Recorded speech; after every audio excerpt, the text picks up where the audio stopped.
हाय दोस्तों, स्वागत है आपका इंजीनियर कोड क्लास में। आज हम बात करेंगे पार्ट टू, जो अपना क्लोज नंबर 105 था, उसका पार्ट टू, जिसमें हम बात करेंगे 105 स्कोप ऑफ वर्क की। 105.5 जो क्लोज हमारा है, उसकी आज हम बात करेंगे।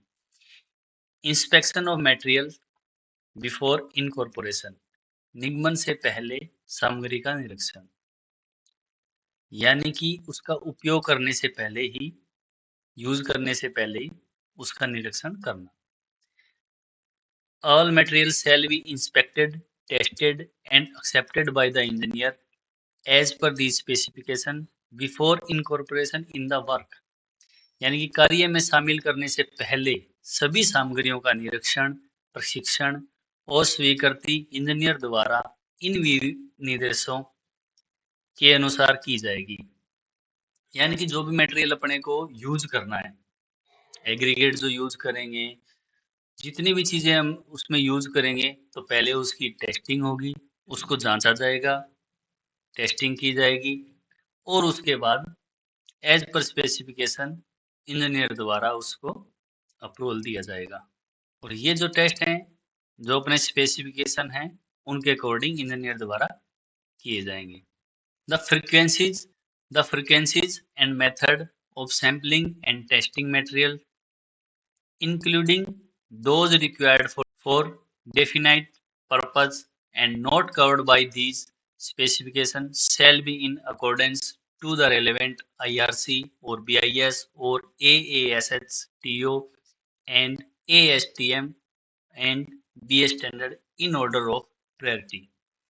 यानी सामग्री के नमूने लेने और प्रशिक्षण की आवृत्तियों और विधियों, जिनमें विशिष्ट उद्देश्यों के लिए आवश्यक और इन विनिर्देशों के अंतर्गत नए आने वाली सामग्री भी शामिल है, प्राथमिकता के क्रम में संबंधित IRC या BIS या AASHTO, ASTM, BS स्टैंडर्ड मानकों के अनुसार होगा।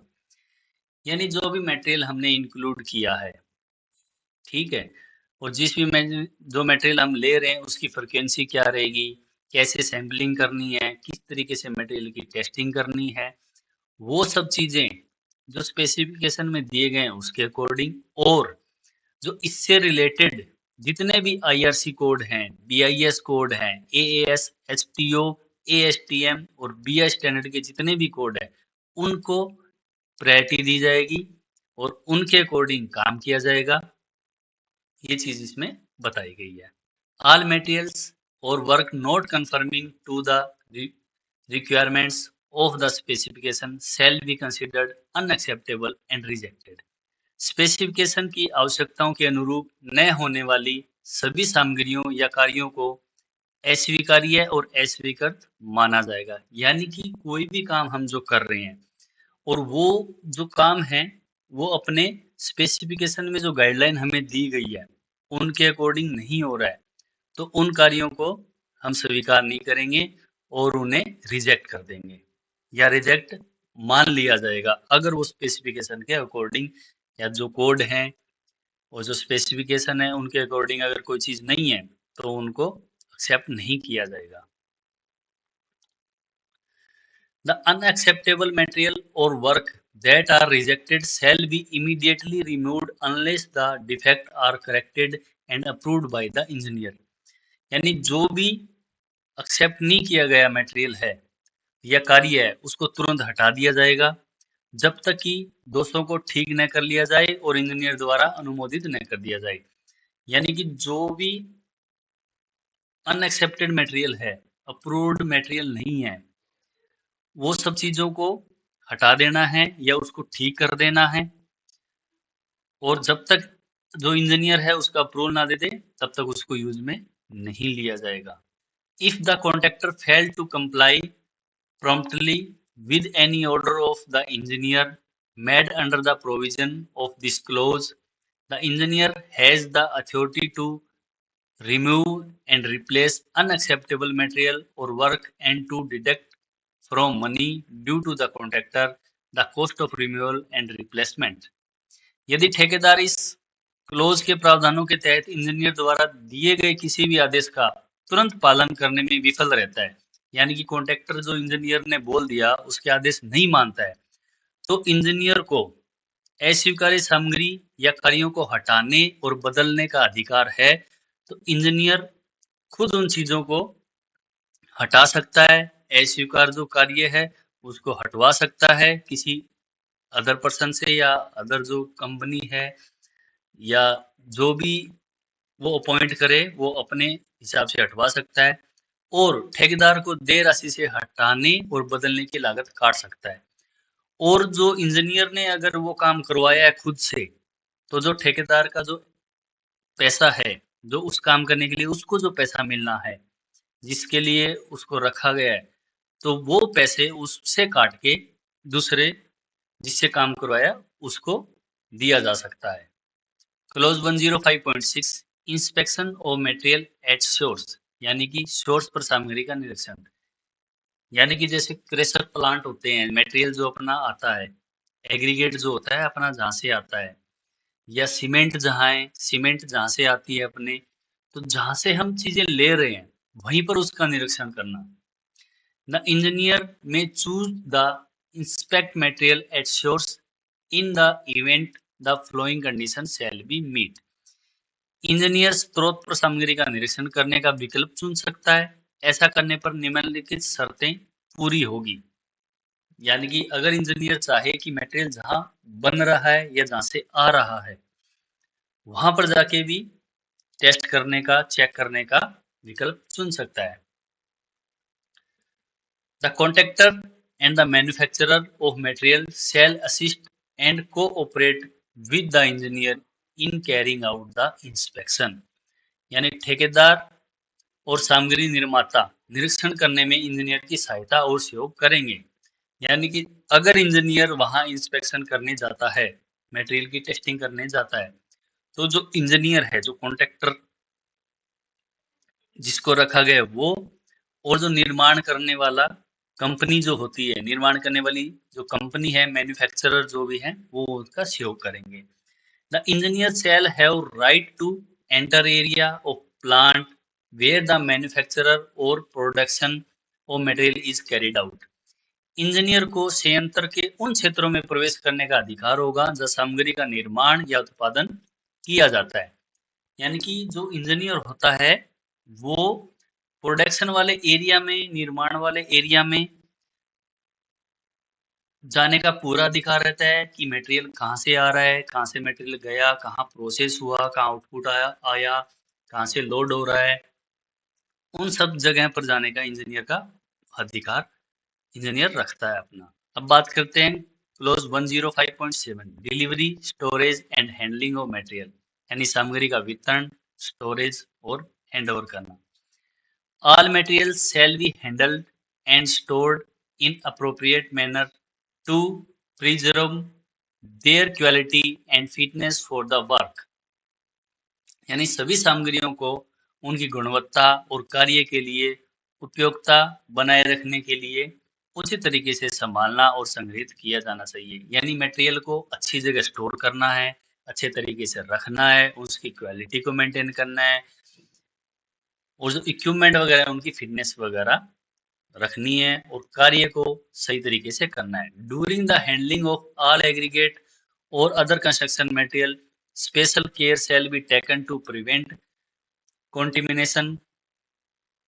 Furthermore, aggregates shall be handled in such a manner as to prevent segregation. सभी समुच्चयों या अन्य निर्माण सामग्रियों को संभालते समय प्रदूषण को रोकने के लिए विशेष सावधानी बरती जाएगी। इसके अलावा समुच्चयों को इस तरह से संभाला जाए कि वे अलग अलग न हो जाए। यानी जो एग्रीगेट हम लेके आते हैं उनको अच्छे तरीके से रखना है, अच्छे तरीके से स्टॉक करना है। ऐसा ना हो कि जो, अगर कई बार क्या होता है, अलग अलग तरीके का मटेरियल होता है, उसमें कोर्सर पार्ट अलग हो गया, फाइनर पार्ट अलग हो गया, ऐसा नहीं होना चाहिए। पूरा एग्रीगेट जो है, पूरा मटेरियल प्रॉपर तरीके से मिक्स होना चाहिए। Vehicles used in transporting construction material shall be kept clean and in proper working condition so as to prevent the loss of material during transportation and meet the requirements of the specification, यानी निर्माण सामग्री के transportation में प्रयुक्त जो vehicle है वो साफ सुथरा तथा उचित कार्यशील स्थिति में रखा जाएगा ताकि ट्रांसपोर्टेशन के दौरान सामग्री की हानि को रोका जा सके तथा स्पेसिफिकेशन की आवश्यकताओं को पूरा किया जा सके। यानी जब भी ट्रांसपोर्ट करते हैं तो अच्छे व्हीकल का यूज करना है। ऐसा नहीं है कि मटेरियल अपन ने लोड किया उसमें कहीं से छेद हो रखा है या कहीं से अपने जो हुक लगाए हैं, जो होल्डिंग डिवाइस है, उनको सही तरीके से नहीं लगाया है और मटेरियल निकल रहा है, या ऊपर से मटेरियल हवा की वजह से या एक जिस स्पीड से ट्रैफिक जाता है ऊपर से बाहर से निकल निकल के फैल नहीं जाए, तो ये सब चीजें नहीं होनी चाहिए। The contractor may be allowed to store material and equipment within the right of way at location approved by the engineer, but shall be responsible for the restoration and repair of any damage to plantation, signage, property or any assets resulting from such operations। यानी ठेकेदार को engineer द्वारा अनुमोदित स्थान पर मार्गाधिकार के भीतर सामग्री, मतलब ROW होती है, अपना जो रोड में कंस्ट्रक्शन का जो एरिया होता है, जिस जगह अपने को रोड बनाना है उससे कुछ दूरी तक अपने पास अपना रोड बनाने का जो एरिया होता है उसे राइट ऑफ वे कहते हैं। उसके भीतर सामग्री और उपकरण संग्रहित करने की अनुमति दी जा सकती है, लेकिन ऐसे कार्यों के परिणाम स्वरूप वृक्षारोपण, चिन्हों, संपत्ति या किसी भी परिसंपत्ति को हुए किसी भी नुकसान की मरम्मत और बहाली के लिए वह जिम्मेदार होगा। अगर वो अपनी कुछ भी सामग्री स्टोर करता है ROW में और उसके कारण अगर पेड़ पौधे या अपने जो साइनेज होते हैं, कोई अदर प्रॉपर्टी होती है, उसको अगर नुकसान होता है तो उसकी जिम्मेदारी कॉन्ट्रैक्टर की होगी और उसको सही करने की जिम्मेदारी भी कॉन्ट्रैक्टर की होगी। Any additional space that may be needed for storage purpose and for placing of plant and equipment shall be provided by the contractor at no additional cost to the employer। यानी कि भंडारण और संयंत्रण व उपकरण रखने के लिए आवश्यक कोई भी अतिरिक्त स्थान ठेकेदार द्वारा नियोक्ता को बिना किसी अतिरिक्त लागत के उपलब्ध कराया जाएगा। जो स्टोर जो चीजें करनी है, जो इक्विपमेंट वगैरह रखने हैं, उसकी आवश्यकता के लिए अगर ठेकेदार को अलग से स्थान चाहिए तो क्लाइंट जो है उसको कोई एडिशनल चार्ज नहीं लेगा और उसको उपलब्ध करवाया जा सकता है। बात करते हैं नेक्स्ट क्लॉज की, materials furnished by the employer, employer द्वारा प्रदान की गई सामग्री। When the contract provides that certain material required to complete the work will be supplied by the employer, such material will be delivered or made available to the contractor at the location specified in the contract। जब contract में यह प्रावधान हो कि कार्य पूरा करने के लिए आवश्यक कुछ सामग्री क्लाइंट नियोक्ता द्वारा आपूर्ति की जाएगी, तो ऐसी सामग्री कॉन्ट्रैक्ट में निर्दिष्ट स्थान पर ठेकेदार को वितरित या उपलब्ध कराई जाएगी। यानी कि अगर कॉन्ट्रैक्ट में ऐसा कुछ है कि सामग्री जो है क्लाइंट प्रोवाइड करवाएगा, यानी कि जो डिपार्टमेंट है वो प्रोवाइड करवाएगा, तो उसके लिए एक पर्टिकुलर स्थान डिसाइड किया जाएगा और उसी स्थान पर ठेकेदार को वो चीजें उपलब्ध करवाई जाएगी। ऐसा नहीं होना चाहिए या ऐसा नहीं होता है कि कॉन्ट्रैक्टर को अपनी सुविधा के लिए वो कॉन्ट्रैक्टर जो सामान है वो कि अलग अलग जगह मुझे दो या अलग अलग जगह प्रोवाइड कराओ, उसके लिए पहले ही जो स्थान है वो डिसाइड किया जाएगा, वहीं पर उनको उपलब्ध करवाई जाएगी। The contractor shall be responsible for all damages occurring to the materials furnished by the employer while the material or in the possession। नियोक्ता द्वारा प्रदान की गई सामग्री को होने वाली सभी क्षति के लिए ठेकेदार जिम्मेदार होगा जब तक की सामग्री उसके कब्जे में। यानी कि अगर क्लाइंट ने जो सामग्री ठेकेदार को दे दी है काम करने के लिए, एक जगह प्रोवाइड करवा दिया, तो तब से लेकर जब तक काम नहीं हो जाता या उस काम की पूरी डिटेल डिपार्टमेंट को नहीं दी जाती, तब तक वो जिम्मेदारी वो ठेकेदार की रहेगी अगर उसमें कुछ भी गड़बड़ होती है तो। एनी डीमर्स और storage charges share also be responsibility of the contractor. किसी भी प्रकार का विलंब शुल्क या भंडारण शुल्क भी ठेकेदार की जिम्मेदारी होगी। अगर उसको स्टोर करना है और अगर वो लेट काम करता है तो उन सब चीजों की जिम्मेदारी भी कॉन्ट्रैक्टर की। The contractor shall include the cost of handling, transportation and placing all employer furnished material in the contract unit price for the relevant pay item। यानी ठेकेदार को संबंधित भुगतान आइटम के लिए कॉन्ट्रैक्ट इकाई मूल्य में नियोक्ता द्वारा प्रदान की गई सभी सामग्रियों की हैंडलिंग, परिवहन और रखने की लागत शामिल करनी होगी। यानी कि अगर क्लाइंट कोई चीज प्रोवाइड करवा रहा है हमें, तो उसमें उसकी हैंडलिंग, ट्रांसपोर्टेशन सब चीजें उसमें शामिल मानी जाएगी। कॉन्ट्रैक्टर उसके लिए अलग से कोई पेमेंट नहीं ले सकता है, वो उन सब चीजों में शामिल मानी जाएगी। बात करते हैं नेक्स्ट क्लोज की 105.9। बात करते हैं क्लोज 105.9 की, लॉ टू बी ऑब्जर्व, पालन किए जाने वाले कानून। The contractor shall observe and comply with all central and state laws, local laws and ordinance which affect those employed on the work or affect the conduct of the work। यानी कि ठेकेदार सभी central और जो state के कानून हैं, जो स्थानीय लोकल जो कानून है और अध्यादेशों का पालन करेगा जो कार्य पर कार्यरत लोगों को प्रभावित करते हैं या कार्य को संचालन को प्रभावित करते हैं। यानी उसको सभी के नियम मानने पड़ेंगे जो उस कार्य से रिलेटेड हैं। The contractor shall provide all safeguard, safety devices and protective equipment and take any other actions necessary for safety and health of employees on the project. यानी ठेकेदार सभी सुरक्षा उपाय, सुरक्षा उपकरण और सुरक्षात्मक उपकरण प्रदान करेगा और परियोजना पर कर्मचारियों की सुरक्षा और स्वास्थ्य के लिए आवश्यक अन्य कार्रवाई करेगा। यानी कि ठेकेदार की पूर्ण रूप से जिम्मेदारी होगी हर तरीके की सेफ्टी यूज करना, जो भी इक्विपमेंट है उनको प्रोटेक्ट रखना, जो भी एम्प्लॉइज हैं उनकी हेल्थ, सेफ्टी, उन सब चीजों की उन सबका देखभाल करना और अन्य आवश्यक जो भी चीजें हैं वो पूर्ण रूप से ठेकेदार की जिम्मेदारी है। आगे बात करते हैं close 105.10, patent devices, material and process, patent उपकरण, सामग्री और प्रक्रियाएं। If the contractor is required और desires with the approval of the engineer to use any design, device, material or process covered by trademark, patent or copyright, the contractor shall obtain the right for its use by legal agreement with the patentee or owner। यदि ठेकेदार को engineer की स्वीकृति से trademark, patent या copyright द्वारा cover की गई किसी डिजाइन, उपकरण, सामग्री या प्रक्रिया का उपयोग करने की आवश्यकता है या वह ऐसा करना चाहता है, तो ठेकेदार को पेटेंट धारक या स्वामी के साथ कानूनी समझौते द्वारा इसके उपयोग का अधिकार प्राप्त करना होगा।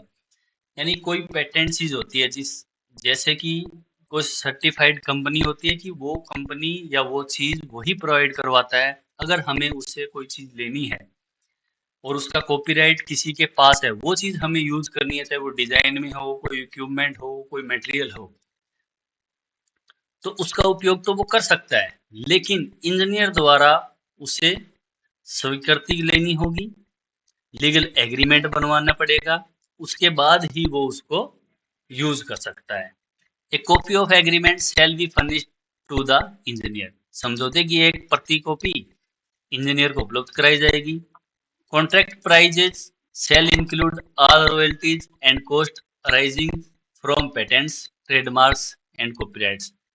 कॉन्ट्रैक्ट की कीमतों में पेटेंट, ट्रेडमार्क और कॉपीराइट से उत्पन्न होने वाली सभी रॉयल्टी या लागतें शामिल होगी। यानी कि जो पेटेंट, ट्रेडमार्क या कॉपीराइट से जो रॉयल्टी जो आएगी और उनकी लागत जो है वो सभी कॉन्ट्रैक्ट में शामिल होगी। Thanks for watching.